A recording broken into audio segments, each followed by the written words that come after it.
নমস্কার বন্ধুরা, আজকে আমি মেথির শাক রেসিপি শেয়ার করব। শীতের এই সময়টাতে বাজারে প্রচুর মেথির শাক পাওয়া যায়। গরমকালে আবার এই শাকটা পাওয়া যায় না। খুবই সুস্বাদু এবং স্বাস্থ্যের পক্ষে উপকারী এই শাকটা কিভাবে রান্না করছি আসুন ভিডিওটা পুরোটা দেখে নিই। মেথি শাক রেসিপির জন্য 1 আঁটি মেথির শাক নিয়েছি। শাকের ডাঁটি থেকে শুধুমাত্র কচি কচি সবুজ পাতা আর ডগার পাতাগুলো নিয়ে নেব। আর এই যে ডাঁটিটা, এটা নেব না, এটা বাদ দিয়ে দেব। কিছু কিছু ডাঁটিতে আবার হলুদ পাতাও আছে, এই পাতাগুলোকেও নেব না, বাদ দিয়ে দেব। শুধুমাত্র কচি কচি পাতা আর ডগাটা নেব।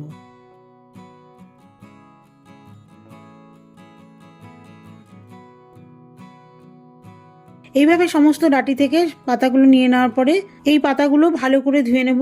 ধুয়ে নেওয়ার পরে এগুলোকে কুচি কুচি করে কেটে নেব।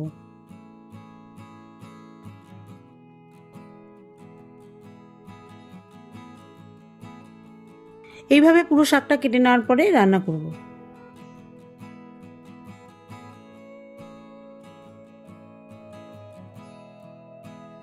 শাক রান্নার জন্য একটা মাঝারি সাইজের বেগুন নিয়েছি।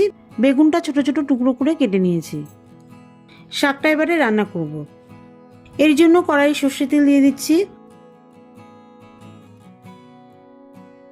তেলটা গরম হয়ে গেলে 10টার মতন বড়ি তেলের মধ্যে দিয়ে দিচ্ছি। লো ফ্লেমে বড়িগুলোকে ভেজে নেব। যেহেতু বড়ি খুব তাড়াতাড়ি ভাজা হয়ে যায়, হাই ফ্লেমে দিলে বড়ি পুড়ে যেতে পারে, সেই জন্য লো ফ্লেমে বড়িগুলোকে আস্তে আস্তে ভেজে তুলে নিতে হবে।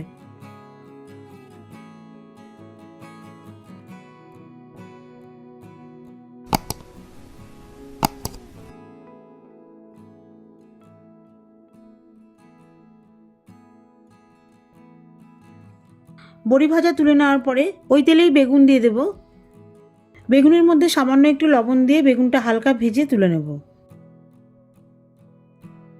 আমি শাকটা বেগুন দিয়ে রান্না করছি, বেগুন না থাকলে আলু দিয়েও করতে পারেন। আলু দিয়ে করলেও বেশ ভালো লাগে খেতে।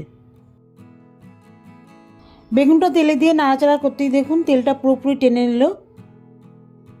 আবার যে বেগুনটা ভাজা হতে শুরু করেছে, দেখুন তেলটাও ছাড়তে শুরু করেছে। বেগুন ভাজার ক্ষেত্রে তাই হয়, তেলে দেওয়ার সাথে সাথে তেলটা টেনে নেয়, আবার যখন ভাজা হয়ে যায় তেলটা বেরোতে শুরু করে। ভাজা বেগুনগুলো তুলে নেওয়ার পরে ওই তেলেই অল্প একটু কালো জিরে দিয়ে দেবো। এই 1 চা চামচেরও কম পরিমাণে দিয়েছি। কালো জিরেটা ভাজা হয়ে গেলে এর মধ্যে একটা গোটা রসুন থেতো করে দিয়ে দিচ্ছি। এর সাথে 2টো শুকনো লঙ্কা দিয়ে দিচ্ছি। শুকনো লঙ্কা তেলে ফোড়ন দেওয়ার সময় শুকনো লঙ্কার মাথাটা কেটে দেবেন, নয়তো ফাটতে পারে। মাথাটা কেটে দিলে আর ফাটবে না।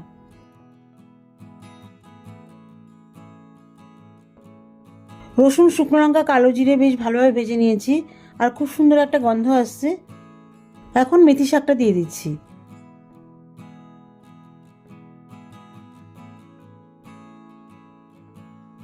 পরিমাণ মতো লবণ আর খুব সামান্য পরিমাণে হলুদ গুঁড়ো দিয়ে দিচ্ছি। এবারে মিডিয়াম হিটে শাকটা নাড়তে থাকবো যতক্ষণ না শাকটা মজে আসে।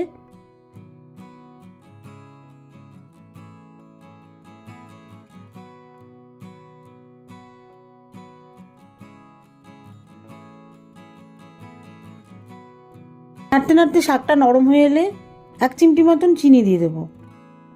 যেহেতু মেথির শাক একটু তিতে হয়, একটু কষা হয়, চিনি দিলে তিতে ভাবটা পুরোপুরি চলে যাবে, খেতেও স্বাদ লাগবে। চিনিটা ভালোভাবে শাকের মধ্যে মিশিয়ে দেওয়ার পরে গ্যাসের ফ্লেম লো করে দেব। শাকটা এখন সেদ্ধ হতে থাকুক, এর মাঝখানে বড়িগুলোকে ভেঙে নেব। ভাজা বড়িগুলো ঠান্ডা হয়ে গেছে, এখন একটা নোড়ার সাহায্যে বড়িগুলোকে আধ ভাঙা করে নেব।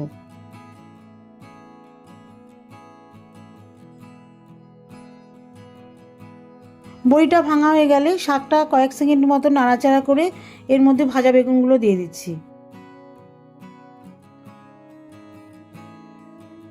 বেগুনগুলো দিয়ে দেওয়ার পরে আবারও 2-3 মিনিট মতন শাকটা ভালোভাবে নাড়িয়ে নিচ্ছি, যাতে শাকের মধ্যে পুরোপুরি বেগুনের স্বাদটা চলে আসে।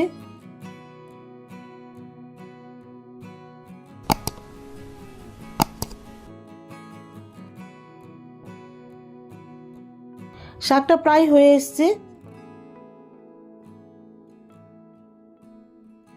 সবশেষে আধ ভাঙা বড়িগুলো দিয়ে দেব। এই বড়িটা শাকে দিলে শাকটা খেতে দারুণ লাগবে। তবে বড়িটা দেওয়ার পরে খুব বেশিক্ষণ নাড়াচাড়া করব না, বেশিক্ষণ ধরে নাড়াচাড়া করলে বড়িটা নরম হয়ে যাবে, গলেও যাবে, খেতে অতটা ভালো লাগবে না। 2 মিনিট মতো নাড়াচাড়া করে গ্যাস অফ করে দিচ্ছি।